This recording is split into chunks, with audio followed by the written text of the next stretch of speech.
그거 아세요? 그 이 아줌마가 이런 말 해도 되나? 이 아줌마가 어떻게 정치를 했냐면 침대 정치, 잠자리 정치, 성관계 정치를 했대요.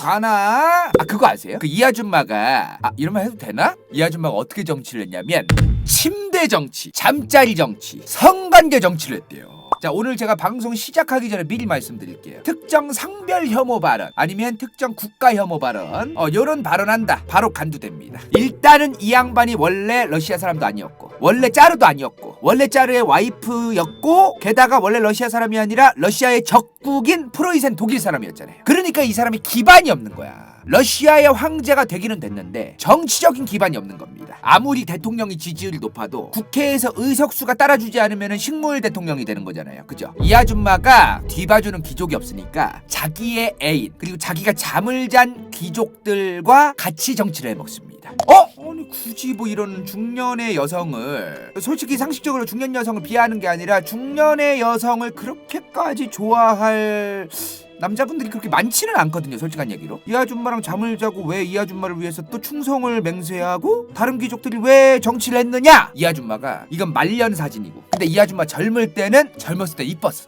젊었을 때 진짜 이뻤어요. 이 양반이 젊었을 때부터 남자들하고 잠을 잤거든요. 요때 이제 뭔가 세력이 시계 박혀있는 그러한 귀족들의 아들내미 차기 귀족이 될 아저씨들 이런 사람들이 이제 꼬셔서 침대로 부르는 거예요. 자기 침실로 부르고 또 자기의 애인으로 만들어서 그 귀족을 뒤에서 이제 쥐락펴락하면서 실질적인 정치 권력을 행사했던 거죠. 초반에 젊을 때는 귀족들을 꼬셔가지고 애인으로 만들어서 본인이 러시아 내에서 짜르를 하면서 강력한 절대권자를 가질 수 있도록 노력을 했던 건데 이 양반이 나이를 먹으면 먹을수록 이제 권력이 공고해지면서 구지구태여 그런 그 아저씨들 애인을 구지구태여 만들어서 막 그럴 필요가 없었거든요. 이 아줌마가. 그래서 이제는 본인을 위해서 젊은 남자애들 귀족 남자애들 괜찮은 애들을 뽑기 시작합니다. 이때부터는 경쟁이 심했어.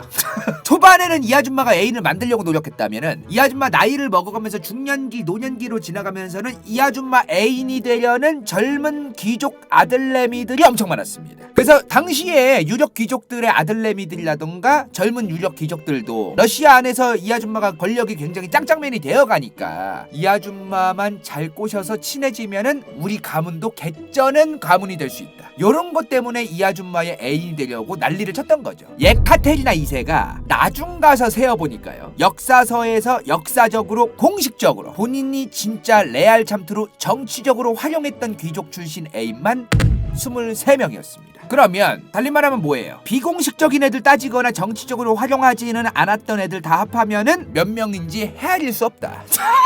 이 아줌마가요 러시아 황제 할 때의 집권 기간이 1762년부터 1796년까지입니다. 무슨 말을 하고 싶은 거냐면 1700년대 정도 되면요 조선 한번 생각해봐요.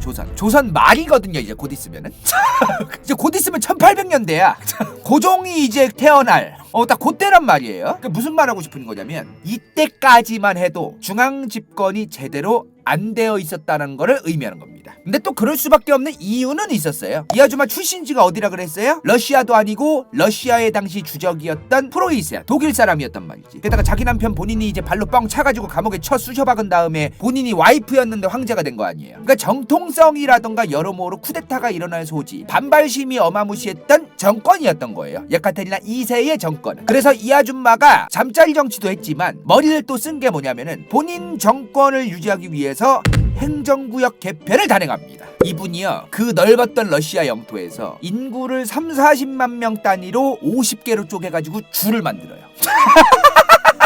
미국보다 먼저 50개 주를 만든 거야. 러시아가 이걸 왜 만들었냐면은 자기를 지지하게 하려고. 귀족들 중에 본인의 애인 출신이었거나 본인 말을 잘 듣는 그런 귀족들을 본인이 초이스해서 여기에 하나씩 꽂는 거야. 꽂아. 너네는 이제 주지사다.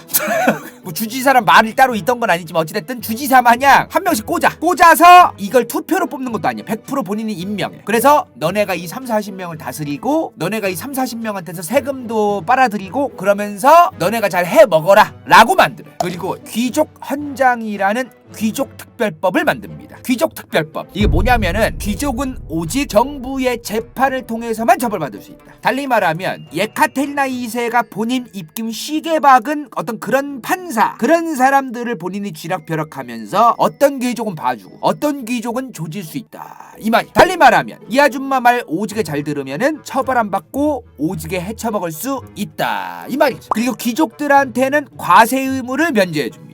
거의 뭐예요 지금? 나라를 한 300년으로 빠꾸시켜요.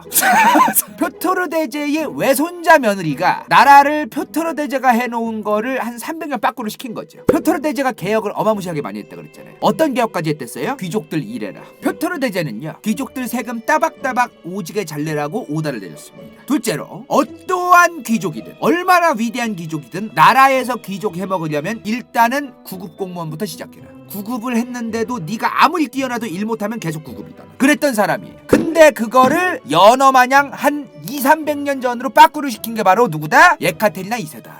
이 말. 주지사 자리 만들어서 귀족들을 다 그 주지사 자리에 막 앉혀가지고 50개 주에다가 막 그랬다고 했잖아요. 그게 뭐예요? 이미 1500년대부터 사라지기 시작했던 뭐가 지금 러시아에서 부활한 거예요? 봉건제도. 예카테리나 2세가 봉건제도를 부활시킬 겁니다. 봉건제도는 중세시대의 얘기인데 1700년대 후반 1800년대로 가면은 근대거든요.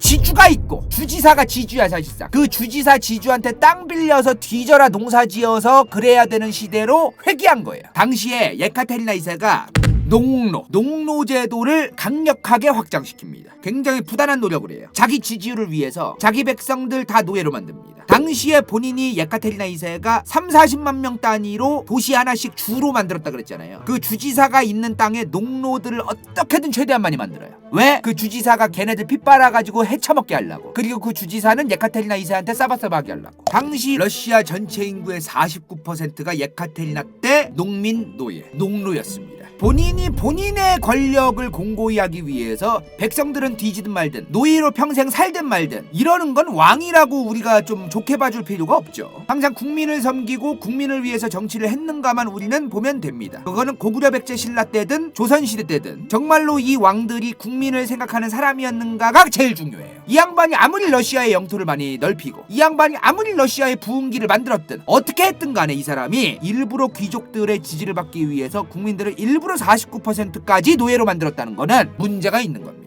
지가 헤쳐먹으려고 이게 뭐하는 짓이야 이게? 과거 한반도에 있던 역사든 남의 나라 역사든 권력자 지배자 왕이나 황제에 대해서 우리가 무작정 우리의 역사다 이러면서 쉴드만 쳐주고 그러면 안 돼요. 우리나라의 역사든 남의 나라든 간에 그 왕이 어떠한 마인드를 가지고 저딴 정책을 했는가를 잘 들여다봐야 되거든요. 그러니까 결과론적으로 뭐가 좀 더 나아졌으니까 이 사람은 잘한 거임 이런 식으로 볼 필요도 없어요. 그냥 이 사람이 실제로 집권하는 기간 동안 실제로 국민들을 위했는가, 이 양반이 결과가 좋든 말든 어떤 마인드를 가지고 실제로 정치를 해왔는가, 이런 거에 좀 집중할 필요가 있는 것 같습니다. 제가 왜 이 말을 드리냐면요, 예카테리나 2세가 러시아 3대 짜릅니다.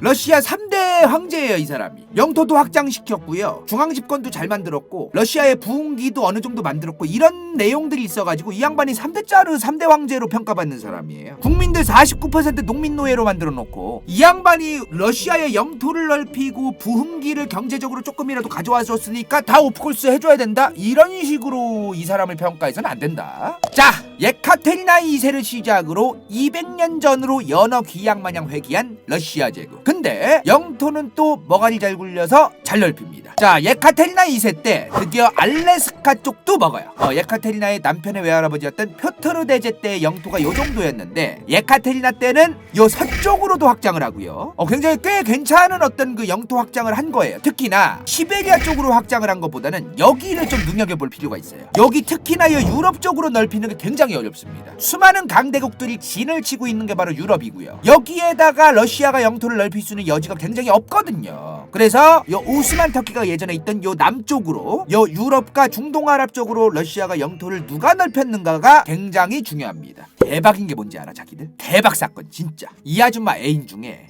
폴란드 귀족도 있었어요. 어떻게 했는지 아세요? 폴란드를 3번에 나눠 먹어서 지구상에서 폴란드가 사라집니다.